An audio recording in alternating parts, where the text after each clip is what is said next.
Здравейте, приятели! Добре дошли в кухнята при Гали. Днес с вас ще приготвим пилешки късчета с картофки и гъбки в гювече. Тук съм си приготвила продуктите, които са ми нужни. Сварила съм 4 картофа, пилешки филенца съм нарязала, пилешкото филе е около 350 грама. Тук съм си задушила гъбки с лук, гъбките са 400 грама, една средна главичка лук, имаме течна сметана 50 грама, заквасена сметана около 50-60 грама, кашкавал 50 грама, топено сиренце 50 грама, сол, черен пипер.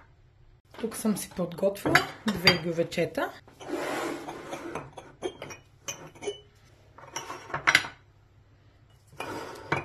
Най-отдолу слагам картофки.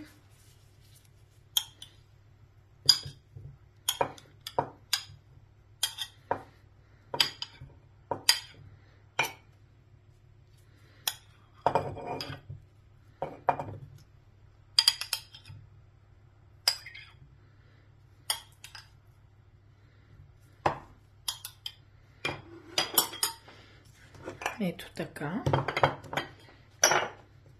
Аз съм ги варила в подсолена вода, но все пак слагам малко сол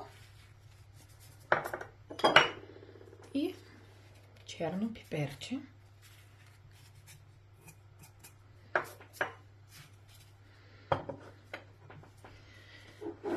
Сега ще сложа и месата.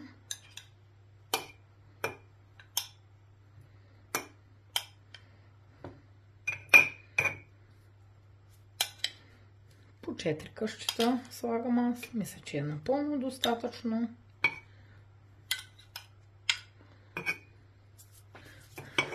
И сега идва ред и на гъбките с лука. Ето вижте как изглеждат. Използвала съм зехтинче, около 60 грама.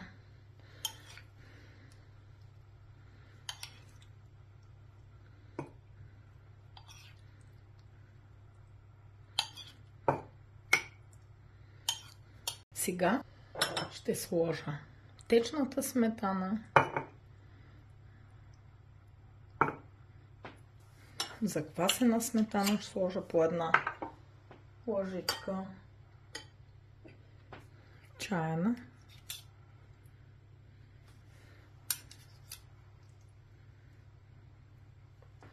Ще не наредя топеното сиренце.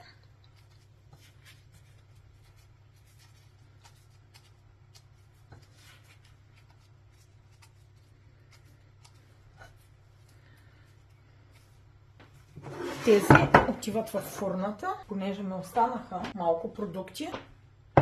Ще сложа и в една друга тавичка.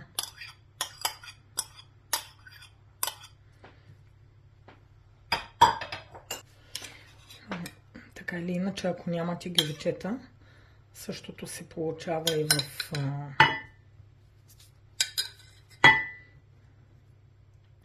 глинен гювеч. Тук имам сосче от филенцата. Слагам си сметаната, течната и сега и заквасената сметанка. Тук ще сложа и още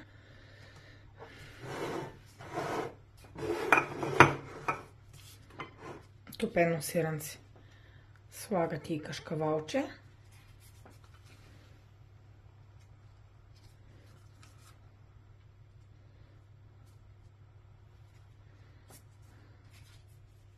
Кашкавалчето си го разпределям на двете гювечета.